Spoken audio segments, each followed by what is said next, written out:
Hey, I'm Kristen. And I'm Mike. And this is The Business Family. You're listening to episode 8 of The Business Family. In today's episode, we talk with fashion stylist Meghan Jedlinski all about investing in your business, overcoming loss, how to jump off that comparison train, and not apologizing when dreams and goals change. There's so much packed into this episode, and I'm so excited for you to hear it. So let's jump right in. Awesome. Today, guys, we are with Meghan from Meghan Jedlinski. She is a stylist and fashionista, so she'll tell us all about what she does.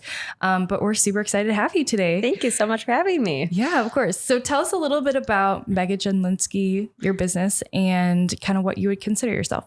Yeah, so Meghan Jedlinski, that was actually, I would say, more of a former business at this point. Back in July of 2018, I decided to close up shop on it. But I was a personal stylist and I specialized in minimal wardrobes and capsule wardrobes. So people that were really looking to downsize. Yeah. I don't know if you're familiar with the Marie Kondo craze, but it was basically that. I had done that to my closet and I was like, I want to help other people do this.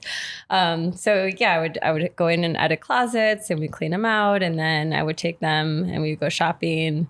I'll put together these digital lookbooks where, say they were going on a vacation. I would say, take these, pieces, cool. And this is the outfits you can make. So, yeah. Oh, that's so fun.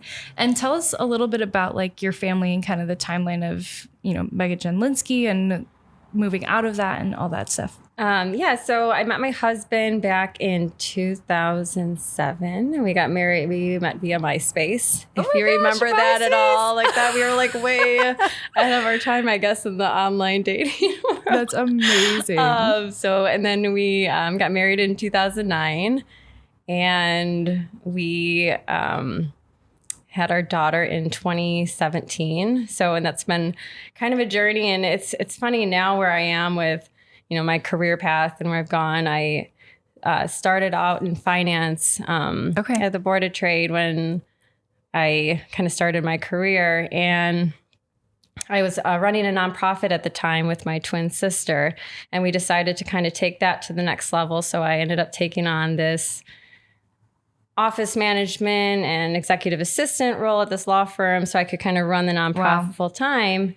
And then I decided to quit corporate to move on to the nonprofit. And once I did that, I realized it was for eating disorder awareness. And I kind of realized, maybe this world isn't the best for my recovery. And so I kind of just decided to take a pause. And did I want to go back into corporate or did I want to, pursue something else on my own? I always kind of had this entrepreneurial spirit and I just wanted to figure out a way to harness it. So I took some time and I really loved fashion at that point, and I loved helping people feel good about themselves. So I kind of figured, the next step is to do, personal styling. So that's kind of how it came to be.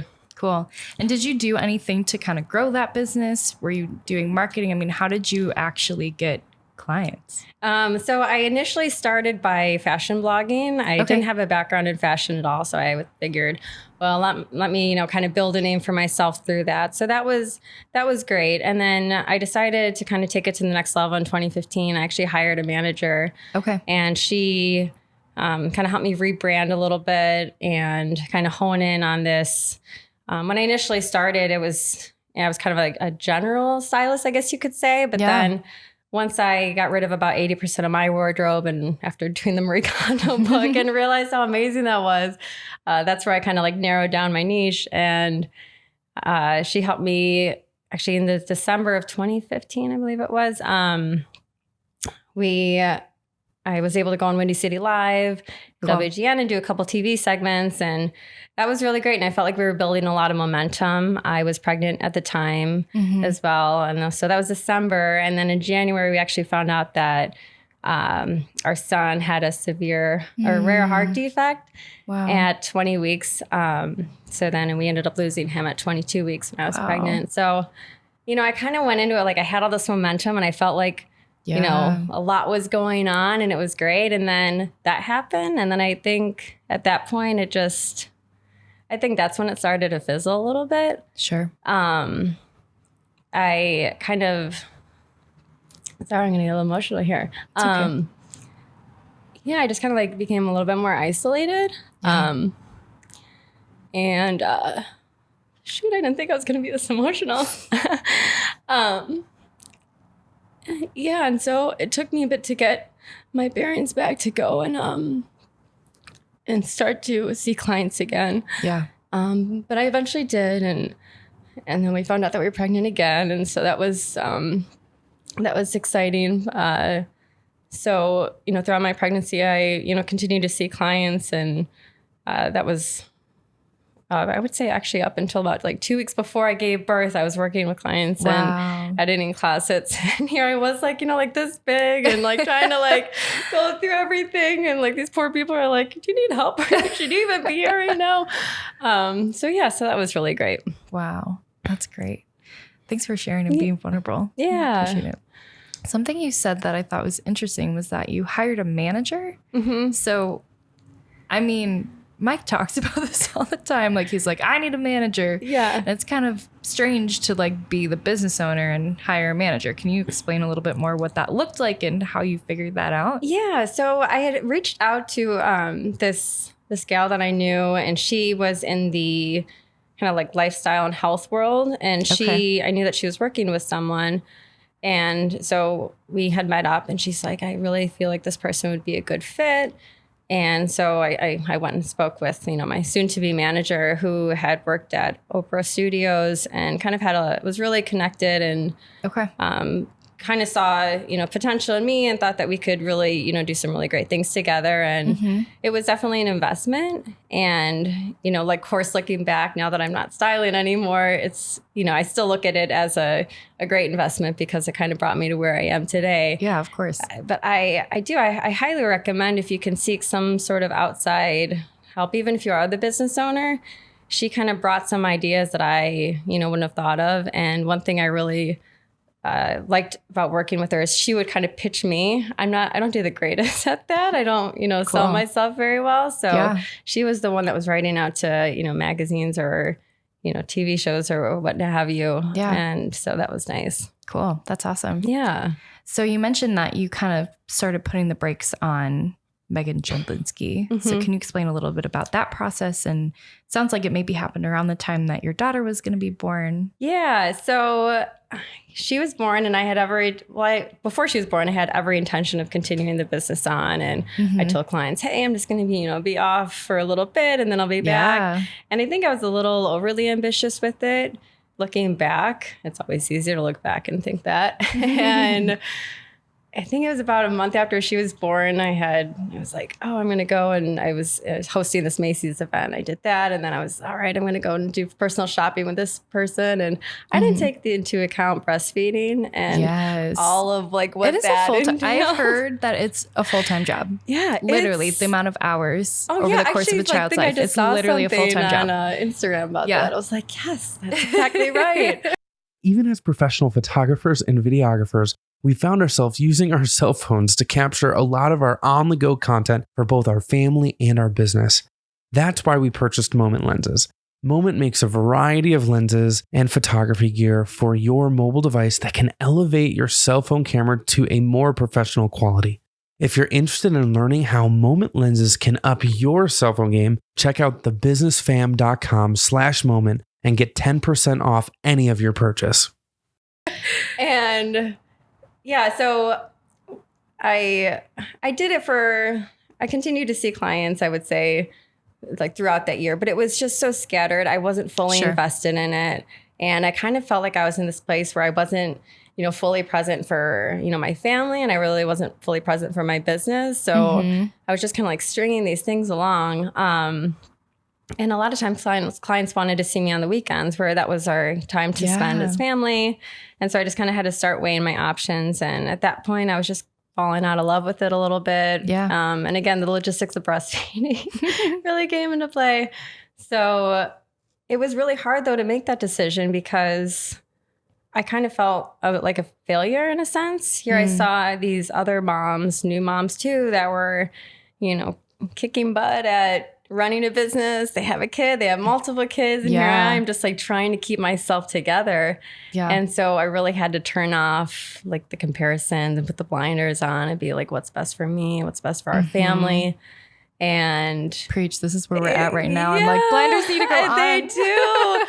And it was, and I think, you know, looking back too, the hours and the money that was invested into growing this business that, you know, I was enjoying. And it was hard. I actually even had a client reach out. This was actually not too long ago. She had moved to Texas, but she was literally going to fly out to Chicago to go shopping with me. And then it was just the biggest, you know, like, oh, maybe I was impacting people's lives and like I was good at what I did. And it was just like, oh, should I do it? Should I not? And but I had to keep like, what's the, you know, what's best for me and what's the long-term goal here?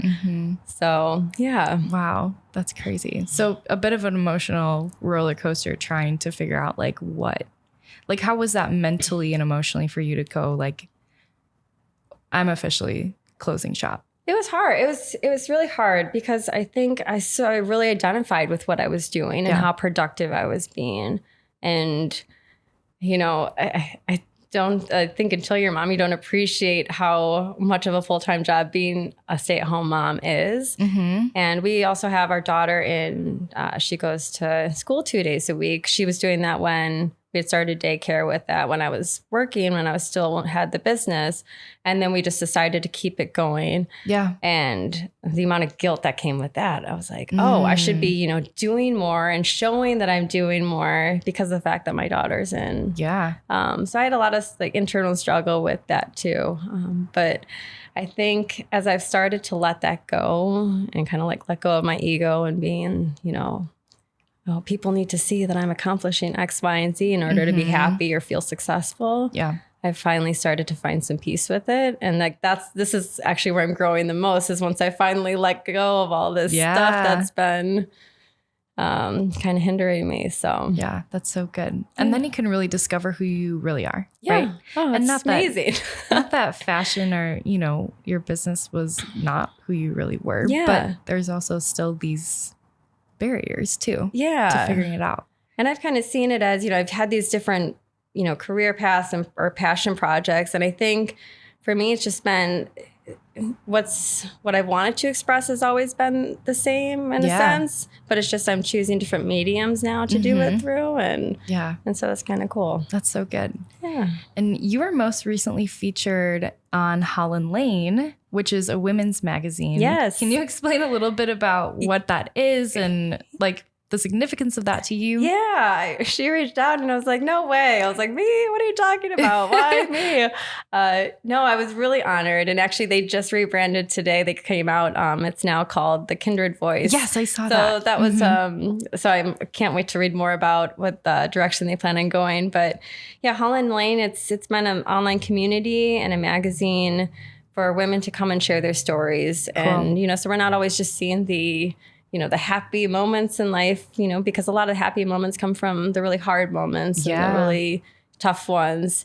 And so it's a kind of a safe place for women to share their stories. So I was really honored to be a part of that and to be able to share, you know, kind of my journey through everything and, you know, kind of where I want to go. So, and you're like a cover girl on it. I know. I was like, so cool. I was like fangirling over here. I was like, oh my gosh, her beautiful picture of the cover of the magazine. It was so fun.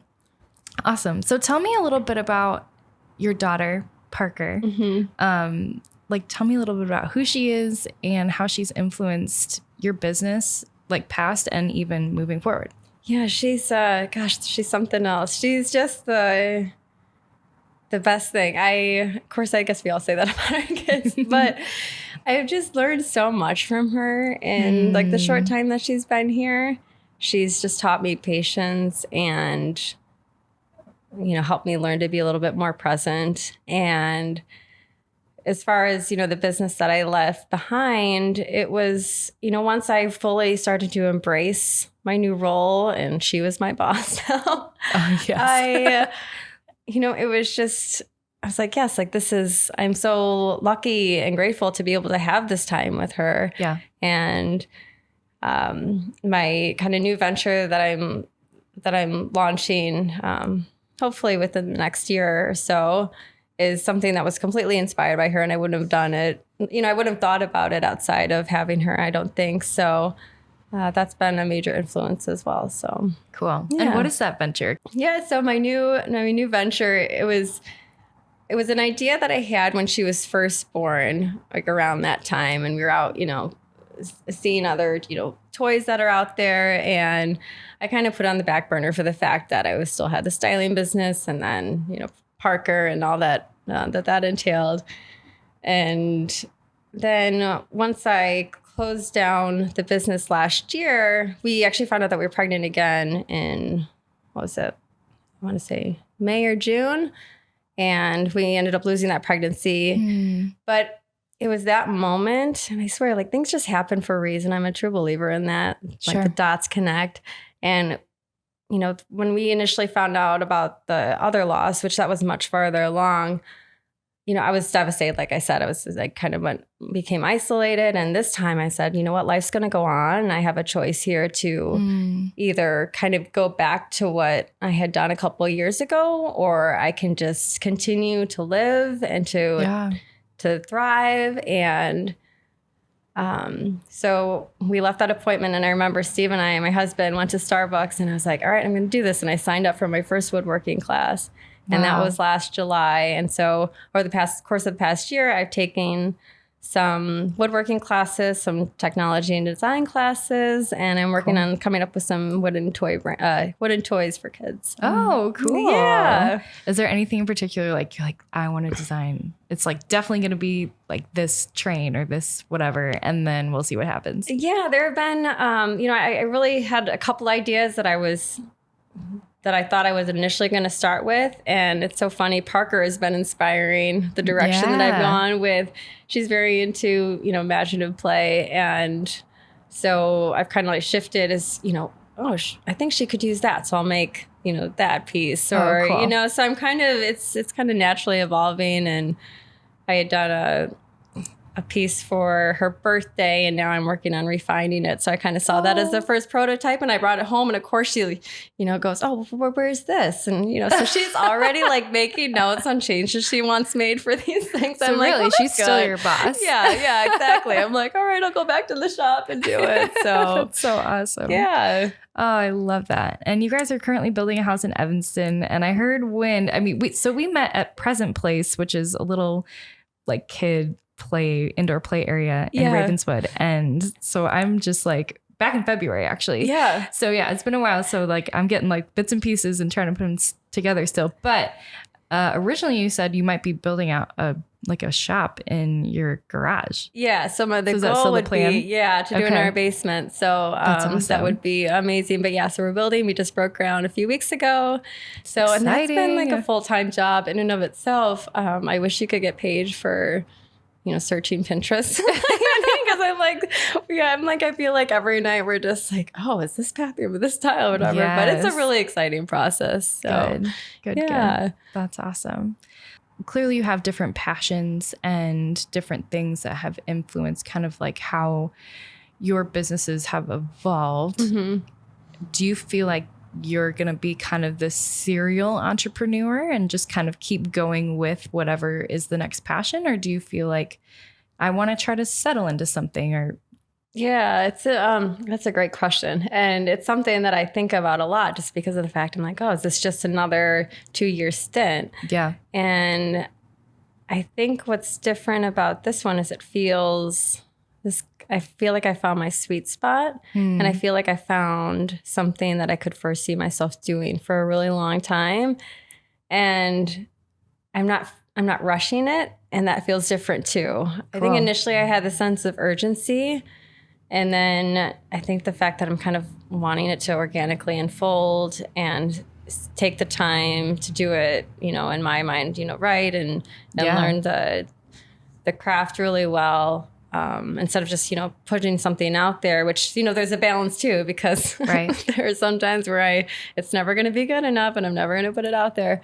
But yeah, this one I hope is something that I stay with for a long time because I also love I realize I love the creative part of it, but just doing something with my hands too. That's been something that I forgot that I appreciated so much. So yeah, that's awesome. I feel like that's such a common like thing for people who are creative and like in that kind of world. It's like, no, actually physically doing something is really significant. Yeah, it's really fulfilling. And, I like the time. I enjoy being social and out there, but I also love the quiet time. Like when it's me around, my tools and just in the garage and working. Yeah. There's something so fulfilling about that. Cool. So that's so great. I love it. Well, if you could offer one piece of advice to somebody who's wanting to start something new but has a family, what would you say? This is go a few different ways. I would say listen to your heart and put the blinders on. Honestly, it's like that's the one thing that's helped me the most. It's kind of getting off the comparison train and yeah. Awesome. I feel like I could have said that more eloquently, but oh, that was great. I'm like, put your blinders on. Yeah. I love it. Well, thanks so much for chatting today. This was awesome. You can find Meghan at Meghan Jedlinski on Instagram. I'll post it in the show notes, the spelling of her name and everything. And then I'll also put a link to her magazine at Holland Lane, which is now The Kindred Spirit. So yeah, thanks so much for being on here. I appreciate having me. It was great chatting with you. All right, thanks.